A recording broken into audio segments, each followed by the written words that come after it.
Hello and welcome to 20 Lore Pro. I'm your announcer today, SirAshtown, here with 20 Lore Pro.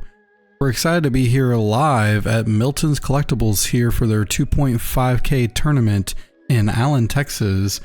We are here at the Investabilia card convention, part of the Dallas Card Show series. Check them out on investabilia.com. Next weekend, or I should say September 5th through the 8th, Dallas Card Show is going to have another card show for you to attend. Head on over to Dallas Card Show to check them out. We had a little bit of difficulties with the internet here in the convention hall, so weren't able to get rounds 1 through 3. But here we are entering into the 4th round, looking at Sean piloting a Amber Emerald list, facing Aaron, also piloting a Amber Emerald list. Really excited to see today's tournament as we're looking at the DLC Toronto format. For those of you at home, this is sets 1 through 4 along with the Buckey errata. So really excited to see how these two players kind of show the meta and what we can expect possibly this upcoming weekend from the DLC Toronto. So very excited to see these two players here today. I want to give a quick shout out to some of our sponsors for today's tournament. We have GFQ Underground, which if you look on the screen, those lovely playmats that are there, those fairies, if you like that playmat, you can find those over at 20 Lore Pro's 4th wall with the link in the description if you're watching this on YouTube. If you head on over to 20lore.pro, you can find a link to our merchandise site where you can buy those playmats right now. We also want to thank Milton's Collectibles for reaching out to us here at 20 Lore Pro. Really appreciate him giving us the opportunity to come out here today and to showcase the latest in competitive Lorcana. These little one formats are kind of cool, where there's a change in a card or a warping card in the format, maybe a deck, and it gets taken out. And you really don't get to see it for too long, but really we're going to get to see this format. And we may be talking about this format for years to come, because there's only 2 events. There was a European event, and now there's this one in Toronto. That's really going to be the only time that we're going to see these types of deck lists played. And so we're going to see kind of some resurgence of some new decks here, and this is a perfect example of it with the Amber Emerald list. These 2 decks are really trying to use cards like you see here on the screen, this Under the Sea. It says put all opposing characters with 2 or less on the bottom of their player's deck in any order. And what they're trying to do is really play out either muses or cards like Diablo to try to play songs to have recursion, tempo, bounce cards back to their opponent's hand, maintain board state, and really, when they have enough singing power all together, they can sing Under the Sea to hopefully put everything under their opponent's deck. Really excited to see that. And here we are with turn 1 Aaron. Got to get a peek at Sean's hand. We saw some things that we want to see in these Amber Emerald lists, like Ariel, a great singer, can sing for 5. Look at the top 4 for a card. Really something that Sean would want to hopefully play on turn 3. Sean's got his own Diablo. We're here on his turn 2. Goes with the Ursula Deceiver really great here, because these songs that you're able to take out of your opponent's hand, you're able to keep any discard away. We do see Bare Necessities being chosen here, helping protect any of the songs or actions that Sean may have that he wants to play. The Ursula being really strong in this mirror match, because we see cards like Sudden Chill and You Have Forgotten Me, and just cards that are great to play to try to make your opponent discard and lower their hand size down. Diablo here in this matchup really could be difficult unless you have your own Diablo to kind of deal with, or a Muse on the board to bounce it back to hand. We see Sean here discarding that Sudden Chill in order to shift that Diablo.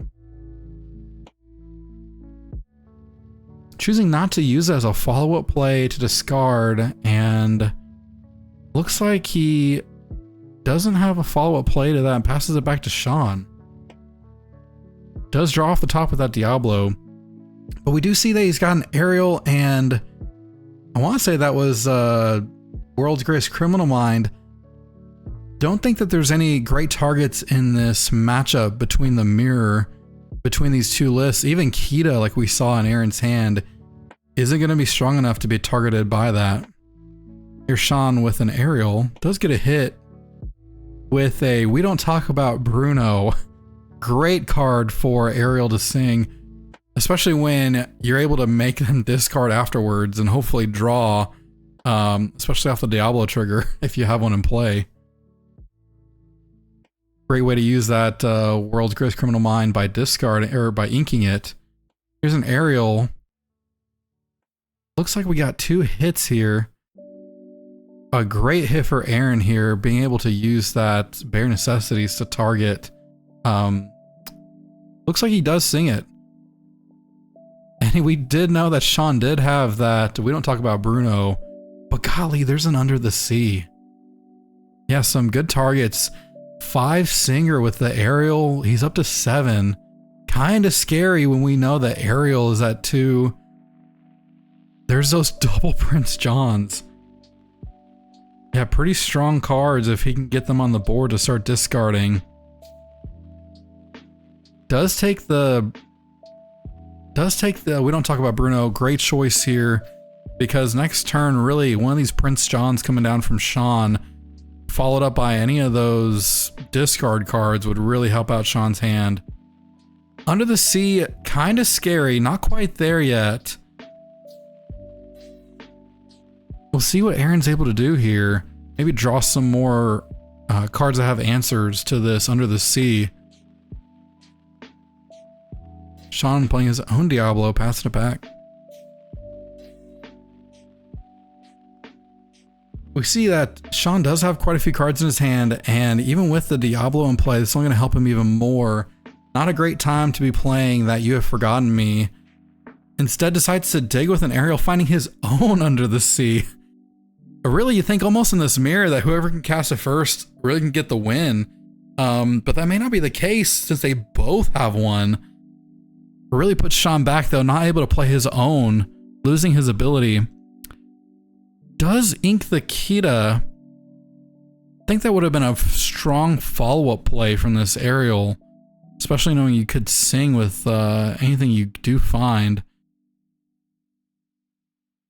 I think keeping the Kita here might have been pretty a strong play, but decides to go ahead and hardcast because it's an action. The You Have Forgotten Me. Getting rid of 2 cards out of Sean's hand, leaving him with no hand. That was a strong position that Aaron is finding himself in right here.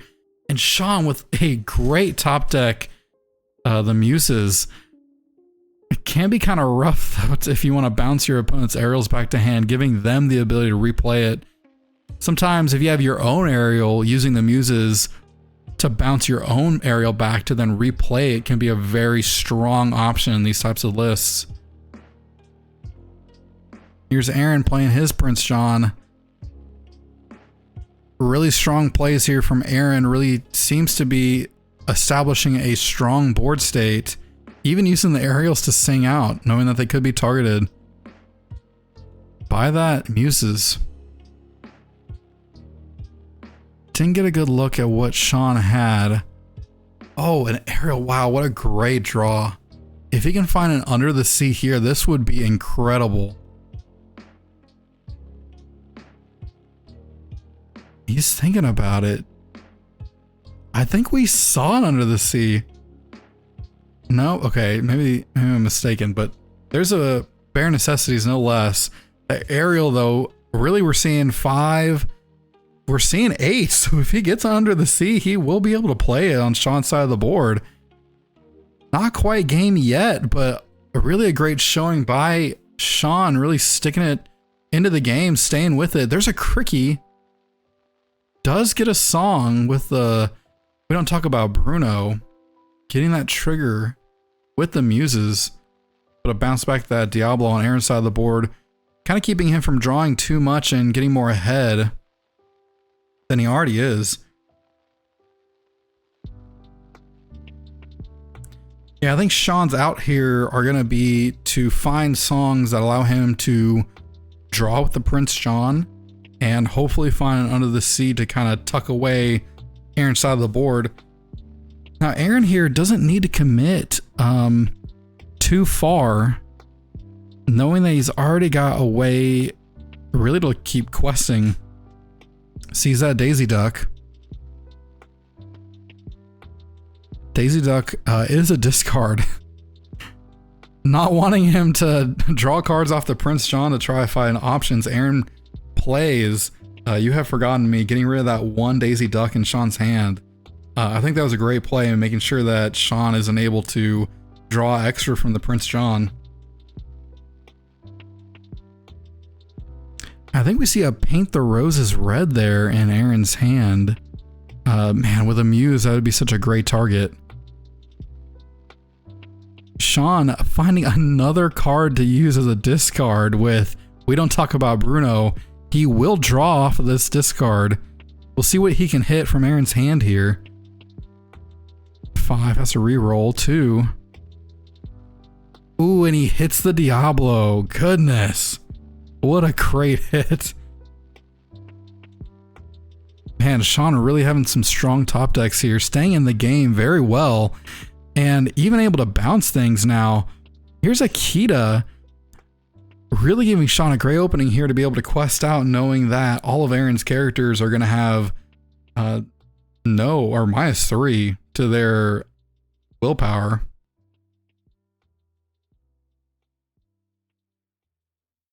Aaron finding another Diablo, having a lot in his inkwell right now. Plays the Cricky. I want to say they get -3 because of the Kita making them 0. And then the Cricky's going to give them +3. So we should see them, I believe, back at their base power. Okay, so +3 this turn. So if Ariel swings into Muses, and it's only your characters. Whenever you play this character, your other characters. So it's only Aaron's characters that would get the bonus of the +3, bringing them back to base. Looks like these two players are talking about the Kita and Cricky trigger. Yeah, that's a tricky scenario and something that we wouldn't see unless we watch the mirror. This is something that we haven't seen all of the set 4 format. Kind of fun to watch it play out here. Yes, I'm getting word from our producer right now that they are in fact calling the judge over for this play. So Kita reads here on the board for you to see, whenever you play this character, all characters get -3 until the start of your next turn. So all of them are at -3. Which means like Prince John, you can't go negative, but he does have -3.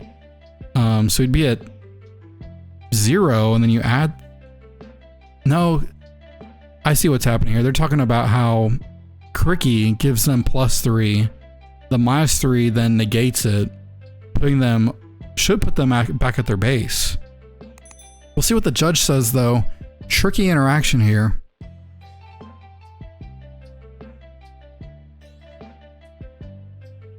And he already declared attacks, I believe, challenges before the judge was called over. Means that he'll have to stick with them. Looks like he dealt 1 to the Muses and 2 to the Ariel. So Prince John went into the Muses and then Ariel went into Ariel. Man, would have been a great time if he could have to take out the Muses during that turn. That'll be an interesting judge call. Can't see what the conclusion was of it, but it looks like they went with the Prince John dealing 1 and the Ariel dealing 2, just so they're back to their base attack. Sean taking advantage of that fact and challenging in and getting rid of Prince John. That's why if you have a play like that and you're not 100% sure of the interaction, you can always call a judge before you make the play, just to talk about the interaction some. Judge can't tell you how to play it, but you can initiate the play and say, this is what I'm about to do.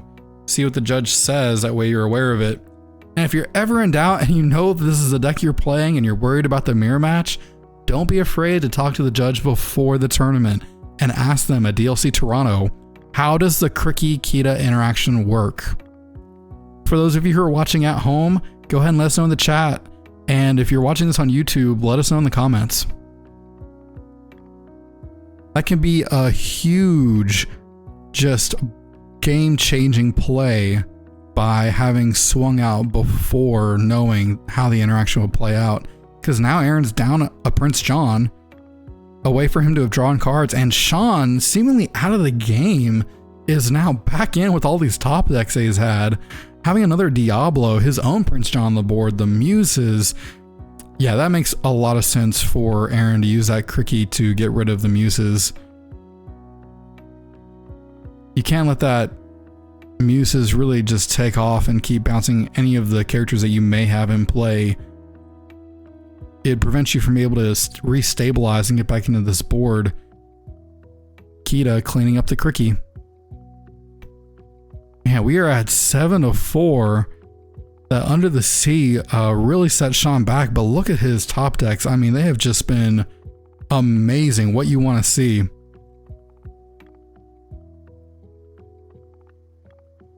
Aaron really needing to find his own Under the Sea again. As though we don't talk about Bruno, is able to get rid of one of these cards. Hopefully it's the Diablo. Hits an aerial. Not a bad choice. Didn't know that was in his hand. But that Diablo will come down next turn.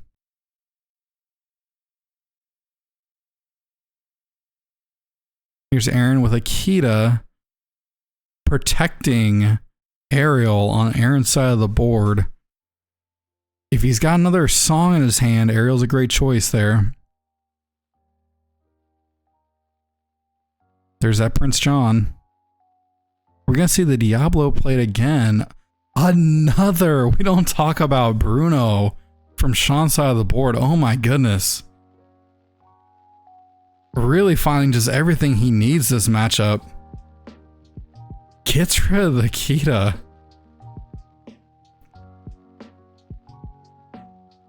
That is just crazy. And I like the choice because it really kept, if he would have chose the aerial, Aaron may have had a chance to find some outs, and instead is able to take a throw off the board.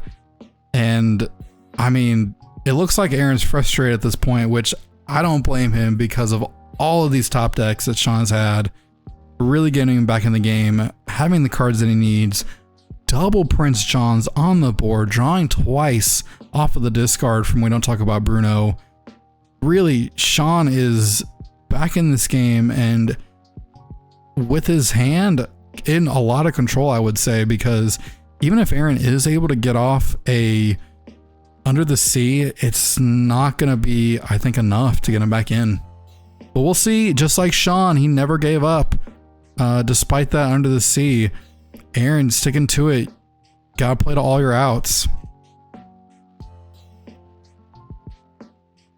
Prince John's not a bad one.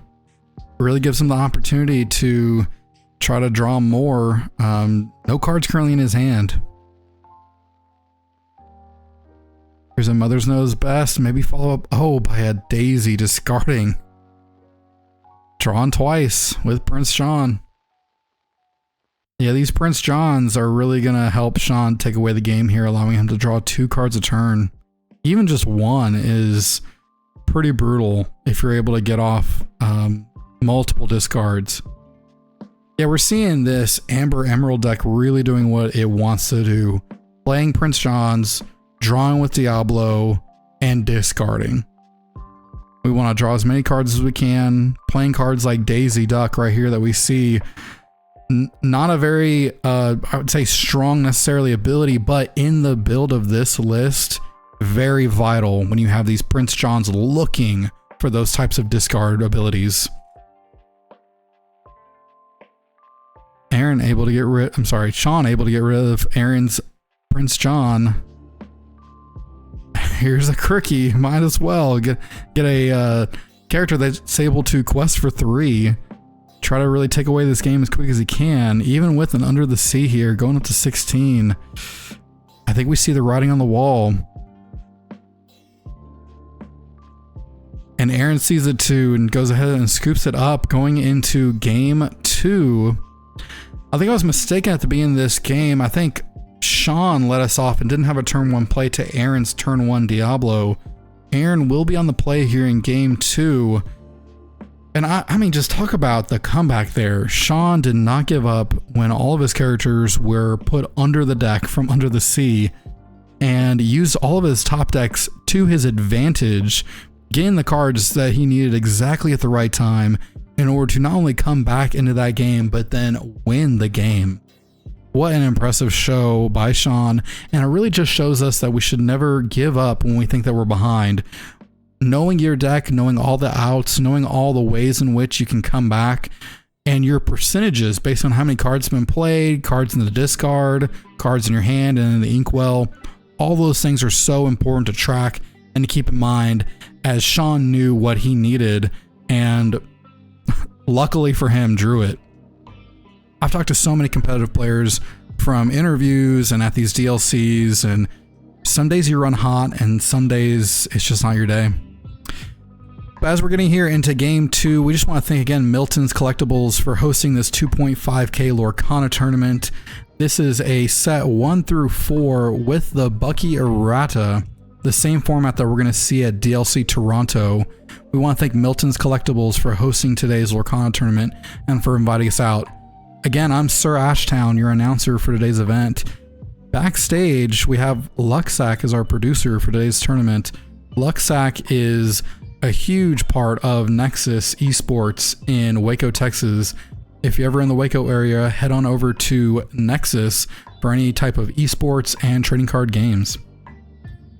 Again, we want to thank Investabilia, which is a card convention, part of the Dallas Card Show, that is hosted this weekend, the 16th through the 18th, for allowing us to host today's Lorcana tournament here in Allen, Texas. And we want to thank the Dallas Card Show for putting on today's convention. If you're in the Dallas area and you're looking for a convention to go to, head on over to Dallas Card Show, where they have conventions every other month. The next one is September 5th through the 8th. Aaron, turn 1 inking. Sean with his turn 1. Looks like he does have a Diablo this time.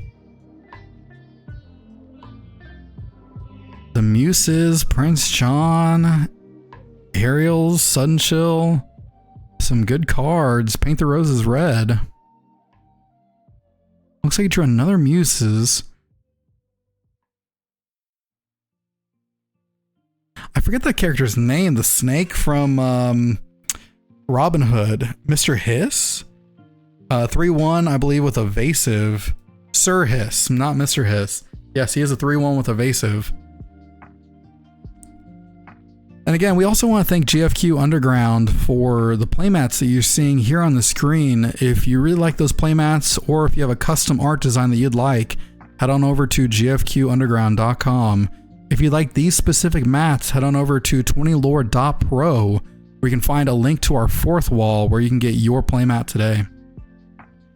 Sean playing a Bare Necessities, knowing that Aaron did have that Sudden Chill with a discard with a Prince John, really trying to protect himself from Aaron's ability to be able to draw extra cards while taking away one of Sean's. Great play by Sean, creating a lot of disruption on Sean's side of the board.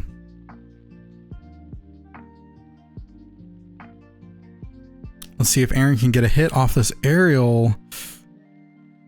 Does have an Under the Sea. Did not work out for Aaron during the first game. Let's hope that it helps out better this time. The aerial is a Singer 5. Maybe he needs ink though. Makes sense if that's the case. It's a for sure card that you can ink, knowing that in this matchup it's not going to help you too much. There it is on the screen for you to see. Banish chosen character with 5 or more power. Doesn't tend to happen a whole lot. Not in this matchup between Amber Emerald. In the mirror, knowing that this card isn't incredibly used, you can always use it as ink. Under the Sea seems pretty strong in this matchup, a card that you'd want to see as often as you can, as long as you have the ink available to play the characters that you want. Sean here with his own aerial turn 3. Let's see if he's able to get a hit. I think yep, another Bare Necessities. Great card. Again, when these Emerald Amber lists, they're trying to play as many songs as they can for recursion, for tempo, using cards like Muses or Prince John to gain an extra advantage off of those songs being played.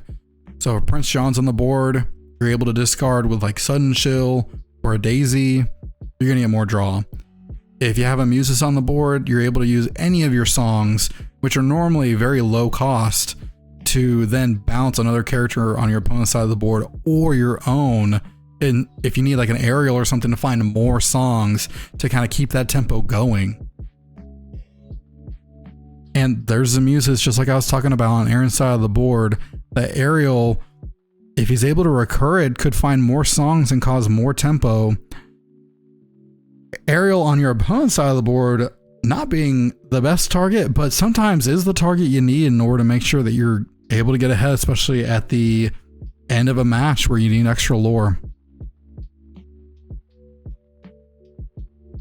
These two players have really showcased the strength for us so far of Amber Emerald. Really excited to see this. And they're both 3-0. So they're playing fantastic so far here in today's tournament at Milton's Collectibles for their 2.5K. We're really excited to bring this tournament to you today and to see kind of what happens at DLC Toronto. We have a couple of players over here at 20 Lore Pro that we've been cheering for.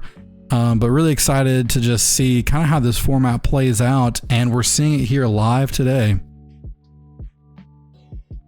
Sean really taking his time, and I've talked about this before, that really taking your time, taking a moment to think out your plays, think ahead of what you want to do, making sure that you don't misplay can be incredibly vital when you know that the turn is very pivotal. And that's an example right there. Sean, having found that Bare Necessities with the aerial, decides to discard it to shift, sings an Under the Sea with the Diablo upgraded and the aerial, and tucks everything on Aaron's side of the board except for Sir Hiss. Sir Hiss having a 3 or greater, but is able to get rid of it. Hardcast's Mother Knows Best. Inks a Daisy. Wow, that's a really strong play from Sean, and I see why he took the time to really think out that thought of that line. Is it okay here for me to discard Bare Necessities? And I think in the case in which he did, getting that Under the Sea, clearing out the rest of the board, not a bad spot to be in at all. Aaron here, able to play his Prince John, not able to get a discard off with the Ursula. Would have been an amazing play if Ursula could have nabbed something. But now we see Sean here with the Muses developing his board more and more, hoping to get some draws off of this Diablo.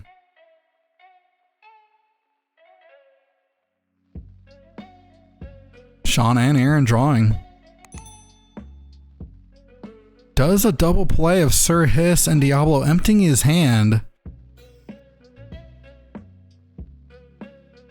We see that Aaron's now 1, 2, 3, 4, 5, 6 ink in his inkwell. These Amber Emerald lists really don't need too much ink in order to play the majority of cards in their deck. I believe the highest cost one besides Under the Sea is Kita and Cricky, being at 5. Sometimes thinking about whether or not you need to ink something, especially in this discard deck, sometimes it's just worth it to ink it when you think it might get discarded. Sean having a second Diablo. It's really, I think, on Aaron's side of the board, gonna take an Under the Sea to get back into this match. We're gonna see if he can't, and even with his Diablo, if he chooses to quest with it, could be just challenged by Sean's Diablo. Does find the Under the Sea. Oh my goodness. Wow, folks, this game is not over.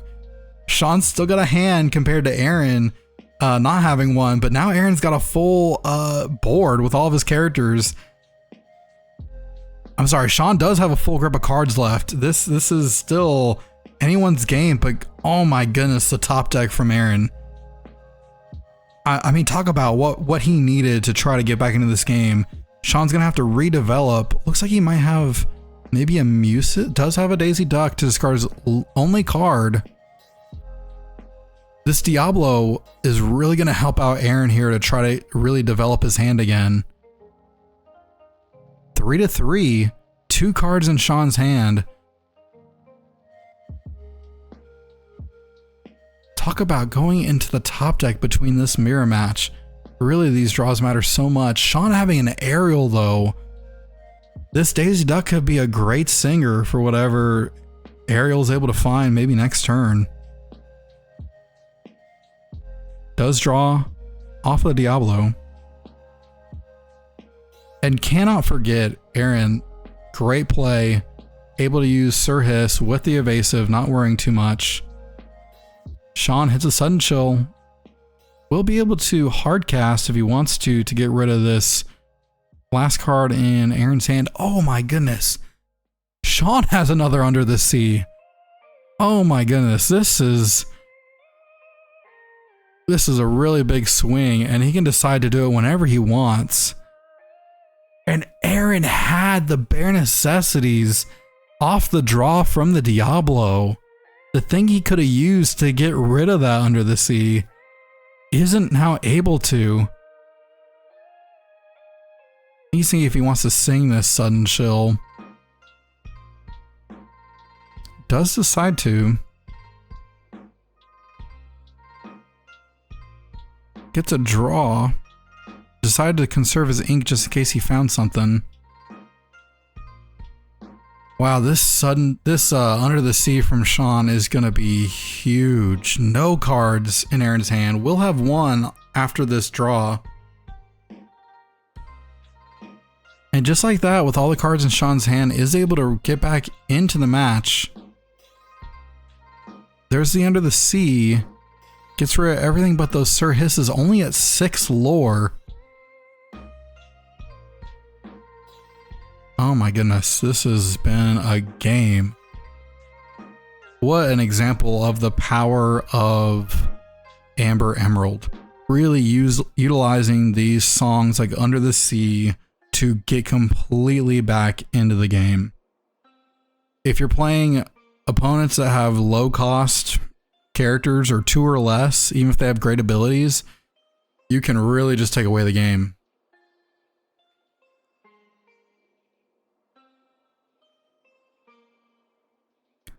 Another card that would be great right here is some uses on Sean's side of the board to try to disrupt more of Aaron's board state, but I mean, look at Aaron here having 3 characters total, the 2 Sir Hisses, which stayed because they can't be targeted due to the 3 power, and Ariel now.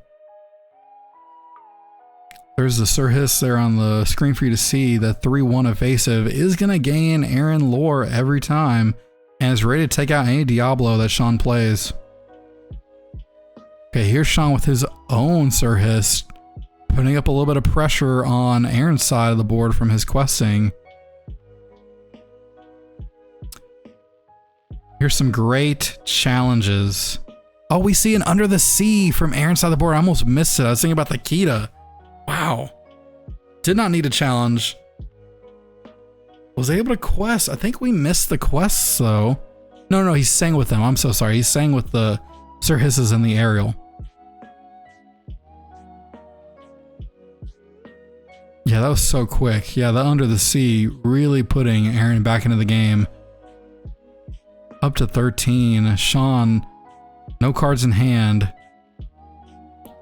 After seeing no way to come back, the board state that Aaron has, the cards he was able to draw and find, decides to scoop it up. Man, what a comeback from Aaron's side. Again, just like we saw in the first game, Sean was able to get off an Under the Sea first. Aaron's board was gone. and yet he was still able to come back, play his own Under the Sea, and take the game away. I mean, this is really textbook Amber Emerald versus Amber Emerald, what you want to see, what to expect out of this deck, showcasing the strength of this playstyle and really the tempo that this deck presents in its lines and the power that they can have to come back in to any game. Really excited to see that right here on display for you. And I say any game, but really on most games, except if it's playing cards that have huge power and toughness, Under the Sea can still be a huge advantage. As we're going here into game 3 of round 4, Sean versus Aaron in a Amber Emerald matchup, we want to thank Milton's Collectibles for hosting this 2.5K here live in Allen, Texas. Thank you so much for Milton's Collectibles for hosting today's tournament and for showcasing what we may be seeing at DLC Toronto. We want to thank y'all so much for watching over on Twitch and for joining us if y'all are on YouTube. Thank you so much for all of your support. Feel free to follow us or subscribe if you're on YouTube. Every little bit helps us and motivates us to continue to do events just like this. If you'd like to support the 20 Lore Pro team as we travel around to give you the latest in competitive Lorcana, head on over to 20 Lore Pro's Patreon and subscribe. If you missed any of today's rounds or this one and you want to rewatch it again to kind of learn how to pilot this list, head on over to 20 Lore Pro's YouTube, where these will be up later on this week. Again, we want to thank Dallas Card Show for allowing us today to come to the convention and host today's tournament. We're taking a peek at Sean's hand, the Muses, Bare Necessities, 2 Bare Necessities, and Ariel. Yeah, those are strong cards to keep in this matchup. And I see why now Sean decided to ink that turn 1 Diablo, needing every bit of ink if he wants to play those Bare Necessities and still have enough to play his turn 3s, turn 4 Muses. There goes the Paint the Roses. Haven't seen it yet with the Muses. Does opt to play a Sir Hiss. Seeing that Diablo on Aaron's side of the board, Sean wants to present a challenge for it, knowing that Aaron may have that shift line.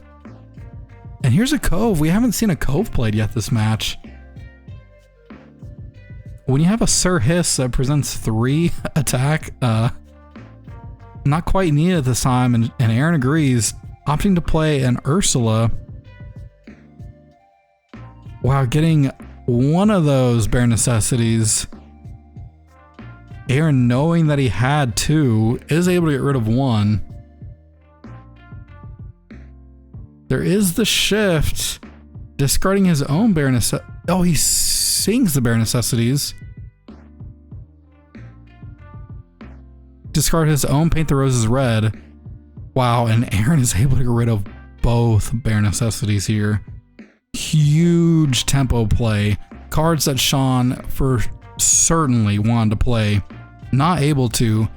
Aaron really stopping his opponent's strategy by doing the turn 2 Diablo, singing Bare Necessities, playing an Ursula, and controlling Sean's disruption while protecting his own. Sean able to find a, we don't talk about Bruno, does trade here with Sir Hiss into Diablo. Diablo still showing its strength here in today's tournament.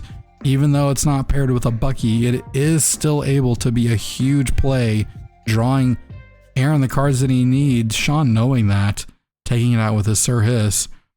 Let's see what Aaron's able to find here with his Ariel. Looks like he maybe found an Under the Sea.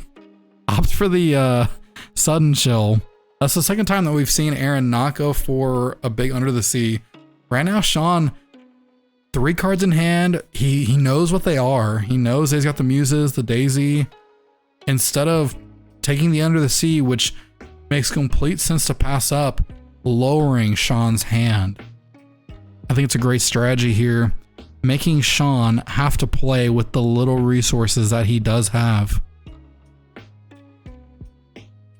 Aaron having to bounce back his Ariel due to this Mother's Knows Best from Sean's Ariel. 3 cards, going down to 2. Is able to get that second card. His own. We don't talk about Bruno. Today we are talking about Bruno quite a bit. And then is able to then bounce with the Muses, the last character on Aaron's side of the board. Aaron replaying an aerial. Wow, some good hits here from We Don't Talk About Bruno. It's a sudden chill. Does Sean have a card? It looks like he doesn't, but needs the ink. Another Muses from Sean. Talk about double bounce here. Any card that Sean is able to play or sing is not going to be able to bounce anything on Aaron's side of the board. Talk about the power of disruption that we see here in this Amber Emerald list. And the Muses really finding a great spot in this deck. Really, we lost in Amber our discard ability from Buckey, but what you do find is a strategy of tempo with the Muses. When you get double Muses like this on the board, every one spell, or I'm sorry, not spell, song, really creates double bounce action, and that is great for Sean.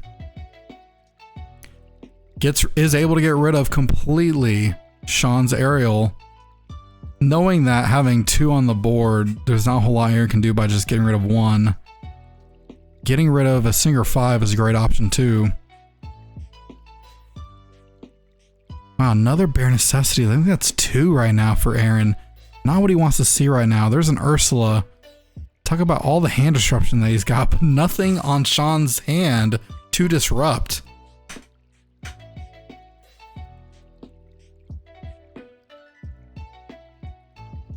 Ursula decides to play it. I think holding it back is fine. With the double Muses, it's going to get bounced if he plays a song no matter what. And using it to quest is an option, but can be easily taken out. Sean playing a Diablo. Aaron just getting everything he can onto the board. There's Aaron's own Muses, which does have Ward, not able to be targeted by the other Muses on Sean's side of the board. We're having a Muses battle here.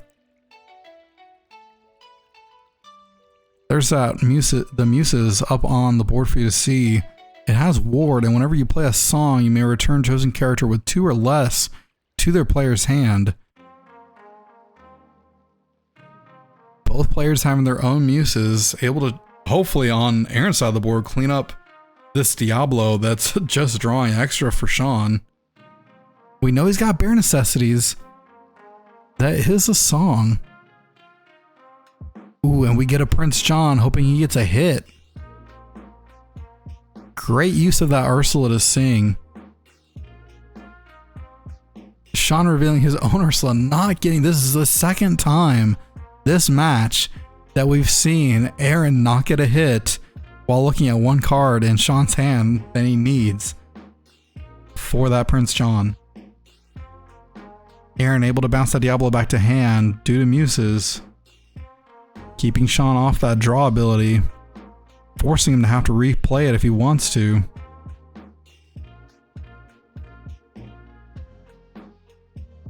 Both these players really going back and forth, and you talk about a mirror match that shows us how these decks work.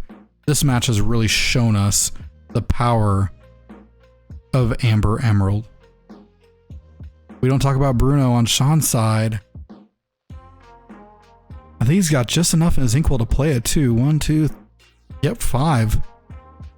What do you... We don't talk about Bruno though. No cards in Aaron's side. Is able to bounce everything else if he wants to. Double challenges with the Muses. Is going to bounce. Getting rid of it and then triggering it. I guess he bounced back his own muses in order to reset it from the damage. That's a pretty strong strategy, knowing that you don't need both of them on the board. And one muses may get cleaned up right here. That strategy may not pay off though here for Sean if Aaron's able to get away with this. We don't talk about Bruno. Hits the Diablo. What a great hit from Aaron. Just reveals that ink. Again, World's Greatest Criminal Mind, great ink in this matchup. Aaron taking a look at his discard pile, trying to figure out what cards he's got viable in order to stay in this match. There's that Sir Hiss we saw from Sean. And the Muse is back. No damage on it. Sean getting every bit of lore he can, going up into 7. Don't think this Prince John is questing anytime soon. Aaron looks like he's a little frustrated, needs something to help him get back in. Does decide to challenge to get rid of one Muse. Now it's 1-1 Muse. Keeps the card in his hand. Wow, and there's a sudden chill. Let's see what that card is on Aaron's side of the board. Ooh, it is an Under the Sea. That's the second one I believe we've seen this match, or this game. First one getting tucked away with an aerial. Ooh, his own sudden chill for Sean's. 1-for-1 sudden chilling. Can't bounce that Sir Hiss back because it is 3. Muse is not able to bounce, and we're watching Sean just creep up. There's Akita. Okay, here's a aerial. We just need a song and no hits. And we don't talk about Bruno here. Would have been very good on Aaron's side of the board.